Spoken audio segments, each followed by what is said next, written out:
comeback for the ages. The Eagles deliver a thrilling come-from-behind victory, kicking 4 consecutive goals to beat the reigning premiers at a raucous Optus Stadium. Richmond, who led for over 90 minutes of this game, held a 22-point lead before a remarkable West Coast onslaught, which culminated in the heroics of Josh Kennedy. Welcome to Eagle Review, proudly brought to you by Stake. Get access to over 4,000 US stocks with no brokerage fees. Download the Stake app today.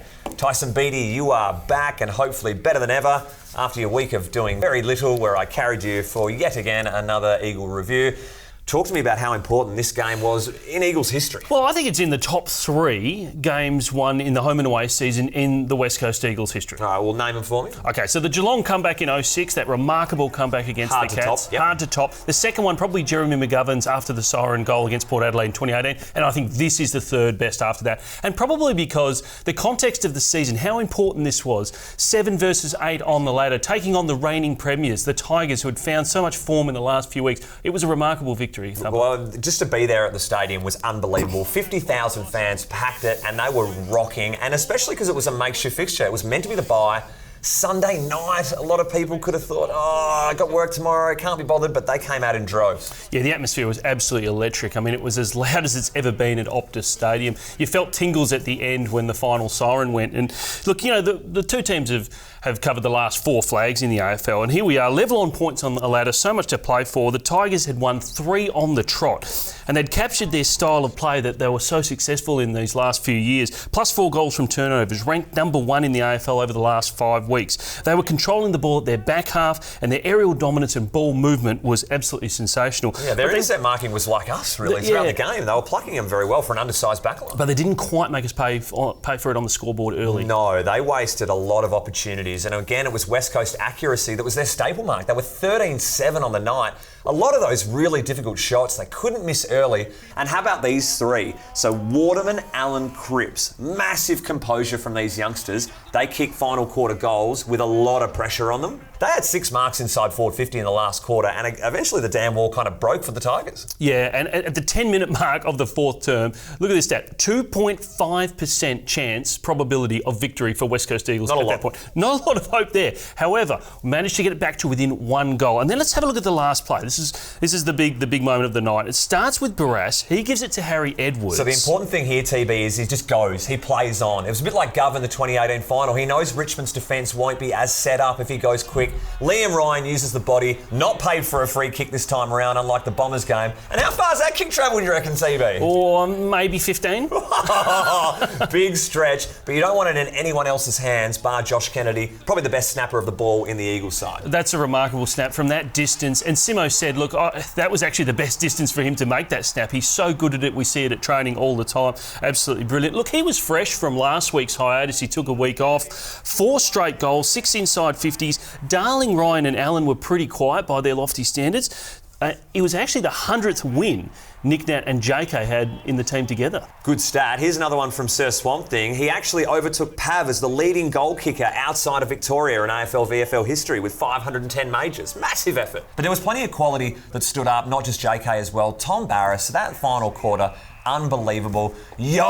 How spectacular was he in this last term? He broke his 80-minute cap that Xavier Ellis was spruiking about on the commentary. 7 clearances, 8 inside 50s. Last quarter alone, 10 touches. He had 83% time on ground in the last. He was massive. And all these fans that just knocked the coaches for playing him back in Essendon, he wasn't ready, 1 game on the waffle. It was all about the build. Yeah. Would he have put in this performance in the final quarter if he hadn't have had as many games rep at the top level? That's what you got to figure out. Yeah, they look like geniuses now. Shannon Hearn also sensational. 10 marks overall, 6 intercept marks, 4 marks in the final term. None more important than one right in the dying seconds of the match. Absolutely brilliant, that mark, going back with the flight. You talk about Dusty Martin. He was sensational. He had a chance to win the game here. I think every Eagles fan thought, gee, this is going to be the toughest way to end a game, and you didn't want it in Dusty's hands, so thankfully Shannon Hearn gets back. He's the 75th, again, Swamp Thing, 75th player in AFL history to record 175 wins. but he's now the first-placed Perth-based player to do so. That is remarkable. That 88% from his 25 touches, a match-leading 579 metres gain. You talked about Tom Barrass briefly, but just to highlight him a little bit more, 4 grabs in the fourth quarter, 5 intercepts on the night. Now, he's missing Shepherd and Gov down there. He's really stepped up, and we've also had a lot of youth step up on the night as well. Big time. The seas have parted for these two. So fresh-faced youngsters in Luke Foley and Harry Edwards. Their impact early can't be overstated. Harry Edwards had about 4 or 5 quality moments in this game where he wasn't just the best defender on the ground, he was the best eagle on the ground. Coleman Jones kind of fought back, and it was a good battle between the two. But how's this contest? He got absolutely S-mixed by Barrass in this marking contest. Looks like he could have broken an arm or something the way he's carrying on, but he played out, and he was involved in the final play of the game to get us the win.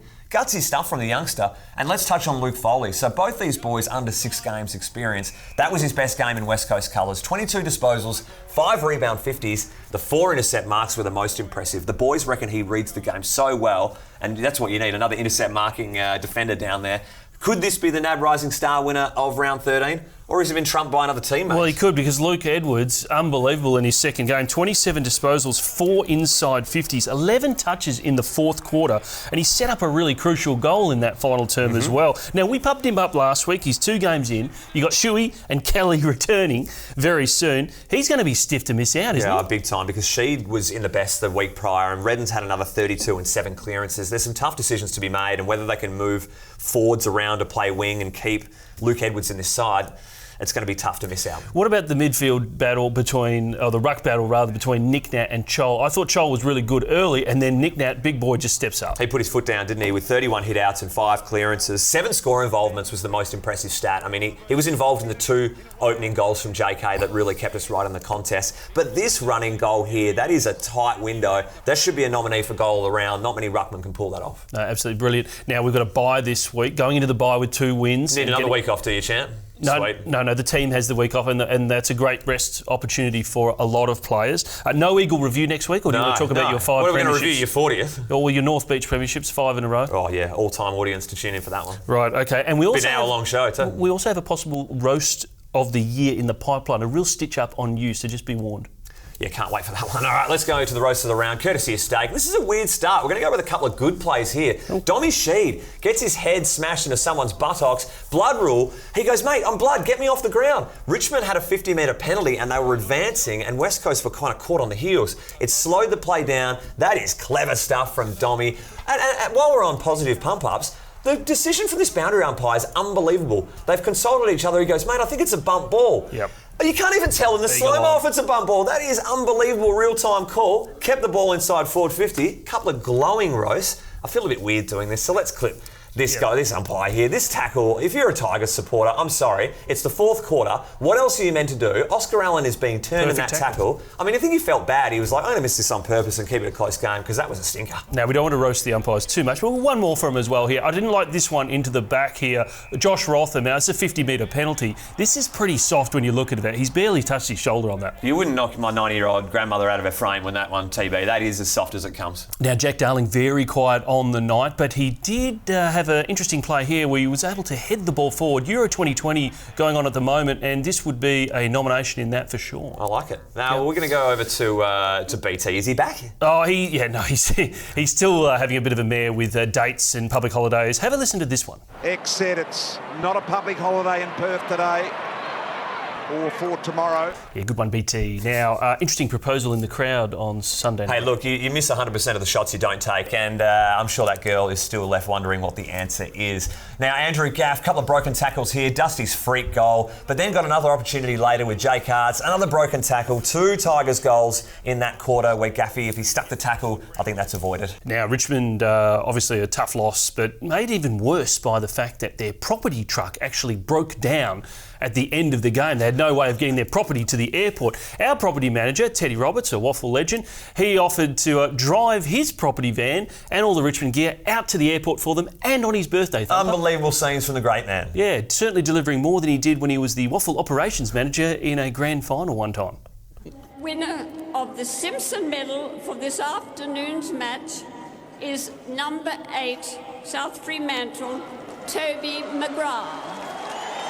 Well, not number 8, that's Clint Jones, but number 39 is Toby McGrath. There's a bit of confusion here. Gee, that came as a bit of a shock to me, but just the boys played.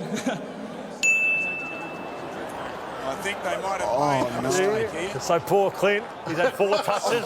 They've got his number but the name wrong. Surely he knew it wasn't. Yeah, I know. So now the real winner, Toby McGrath, came up and poor Clint had to walk off stage. On you, Teddy, we love you. Now let's go around the grounds for roasts, and it is starting with this goal umpire here who actually, unfortunately, gets his stick snapped in two. Now I'm going to roast Luke Ryan. I'm pretty sure that apology means he threw the ball and snapped it. Thumper. What's he throwing the ball at the goal umpire for, though, TB? Accident. That makes very little sense. Let's go to some directing in the broadcast truck over at Port Adelaide. Charlie Dixon bags this nice goal from 50. Can't wait to see his reaction from it. Sorry, I'm on the Gravitron at the Raw show all of a sudden. They did a similar thing with the Eagles here, so Kennedy takes this mark. Wouldn't mind seeing a replay, or I can see Jack Darling jog back to the goal square with his opponent. That's a riveting vision also. Let's go to the North Melbourne game here. And Lockie Young, young player, and a fantastic mark here. Look at that, really clean. Strong. Then he plays on and bang, holding the ball. So he's had one of the best moments of his short career into one of the worst ones very quickly. Yeah, the DDT was well executed there from Kelly. Now, are we on to the winner? I think this is winner time. All right, we're going to go with the UFC all of a sudden. So this is Terence McKinney, a 7-second knockout, impressive stuff. Very impressive. Goes up on the cage to celebrate. Oh, he's blown out his knee coming down. Why are people getting injured and celebrating, TB? Well, it's happened many times in the past. Have a look at this one in the NFL a few years ago. Bill Gramatica kicking a game-winning field goal and tearing his ACL. That's no good. That is shocking. It was the same thing in the MLB for Morales. He hits a 5-1 walk-off home run, and all the boys are waiting to celebrate a home plate. They get around him, broken ankle. How you going, guys?